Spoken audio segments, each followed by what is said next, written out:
Abang None DKI Jakarta merupakan ajang pencarian duta pariwisata yang akan mendukung promosi pariwisata dan budaya DKI Jakarta. Abang None DKI Jakarta pun dilaksanakan rutin sejak 1968. Tembus menjadi finalis Abang None DKI Jakarta 2022 tidaklah mudah. 18 pasang finalis atau 36 finalis Abang None DKI Jakarta sebelumnya telah melewati proses pemilihan di tingkatan kabupaten, kota administrasi DKI Jakarta. Sehingga yang menjadi finalis Abang None DKI Jakarta 2022 adalah 3 pasang finalis terbaik dari Jakarta Pusat, Jakarta Barat, Jakarta Utara, Jakarta Selatan, Jakarta Timur, dan Kepulauan Seribu. Lalu, apa rahasia para Abang None agar bisa berhasil menjadi finalis? Perwakilan finalis mengatakan penguasaan materi menjadi salah satu kunci penting keberhasilan mereka.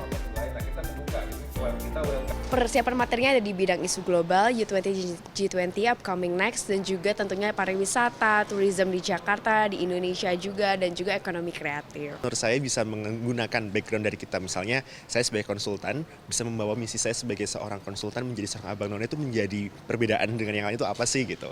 Dan akhirnya saya bisa melihat ternyata sebagai seorang konsultan, kita bisa memberikan nilai tambah sebagai advisor kepada pemerintah untuk pengembangan pariwisata. Selain persiapan materi, finalis juga harus memiliki mental dan fisik yang kuat.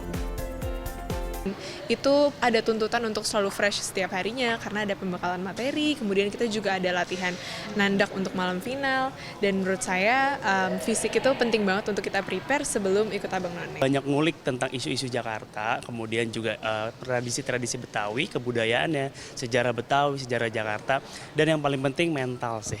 Karena di sini waktu karantinanya kan panjang ya, 3 minggu, jadi perlu mental yang kuat sama fisik yang prima sih. Sementara itu sejumlah juri Abang None DKI Jakarta 2022, Helmi Yahya dan Becky Mardani, mengatakan komunikasi yang baik dan pemahaman budaya Betawi menjadi bagian dari kriteria penilaian untuk pemenang Abang None DKI Jakarta 2022.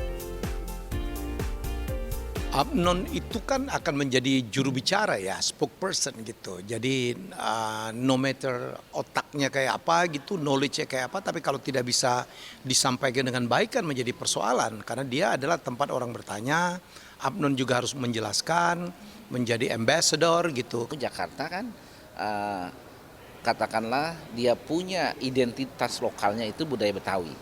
Karena itu sebutannya juga menjadi Abang dan None. Dan pengetahuan, pemahaman tentang budaya Betawi itu menjadi salah satu nilai. Selain berkontribusi bagi DKI Jakarta, melalui Abang None DKI Jakarta 2022, para finalis juga mendapatkan banyak ilmu dan menjadi tempat mengembangkan potensi diri. Monica Konado, Ricky Maulana, Jakarta.